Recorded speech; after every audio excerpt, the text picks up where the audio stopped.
என் பேர் அமுதா. நான் கடையநல்லூர்லேருந்து வந்திருக்கேன். இந்த ஹாஸ்பிட்டலுக்கு போயிட்டு வரணும்னு எனக்கு முழு எண்ணம் இருந்தது.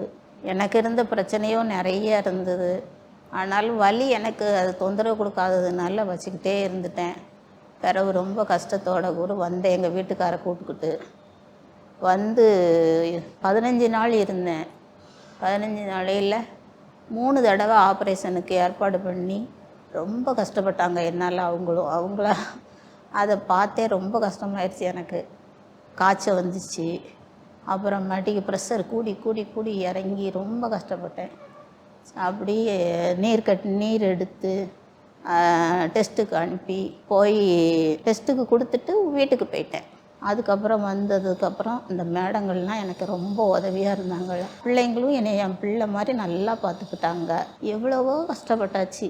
இந்த ஒரு சின்ன இதை பார்த்துருவோம்னு வள்ளு கட்டாயமாக போயிட்டு ஓடி வந்துட்டேன். நான் வேணான்னு இஷ்டம் இல்லாமல் தான் இருந்தேன். இருந்தாலும் இவ்வளோ பெரிய கட்டி வச்சுக்கிட்டு இருந்தா எல்லோரும் இவ்வளோ விவரம் தெரிஞ்சும் இவ்வளோ புத்தி இல்லாமல் இருக்கேன்னு சத்தம் போட ஆரம்பிச்சிட்டாங்க. அதனால் வந்து ஆப்ரேஷன் பண்ணாங்க. எல்லா மக்களும் எனக்கு ரொம்ப உதவியாக இருந்தாங்க. இப்போ வரைக்கும் என் பிள்ளை போல் எனக்கு என்ன வேணும் ஏது வேணும்னு அழகாக கேட்காங்க. என்னால் தான் இங்கே இருக்க முடியல, சாப்பிட முடியல. இருந்தாலும் தண்ணீர் கட்டி எடுத்து அதோடு சங்கடப்பட்டு அதுக்கப்புறம் 2ஆம் தரம் கட்டி எடுக்கையில் 7 லிட்டர் தண்ணி இருந்தது வயிற்றில். அதையும் எடுத்தாங்க. இந்த ஹாஸ்பிட்டல் பேர் மூகாம்பிகை. அது அந்த அம்மனுடைய பேர் மாதிரி இல்லை, எனக்கு தெய்வமே கண்ணுக்கு முன்னாடி நின்ன மாதிரி இருந்தது. இருந்தாலும் இங்கே உள்ள நர்ஸுங்கள்லாம் என் பிள்ளைங்க மாதிரி பார்த்தாங்க. அந்த அம்மாவும் நல்லா பார்த்துக்கிட்டாங்க. அவங்க பேர் டிஷா மேடம். அவங்க என்னைய பிள்ளை போல் தட்டி கொடுத்து சந்தோஷப்படுத்தி தைரியப்படுத்தி அமைதியாக பேசுவாங்க. வரையில் சிரிச்சுக்கிட்டே வருவாங்க.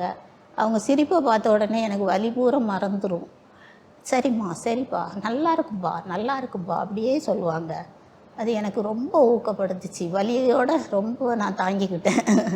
இன்னைக்கு நான் வீட்டுக்கு போகிறேன். எனக்கு ரொம்ப திருப்தியாக இருக்குது. இருந்தாலும் இவ்வளோ கஷ்டப்பட்ட எல்லாருக்கும் ரொம்ப நன்றி.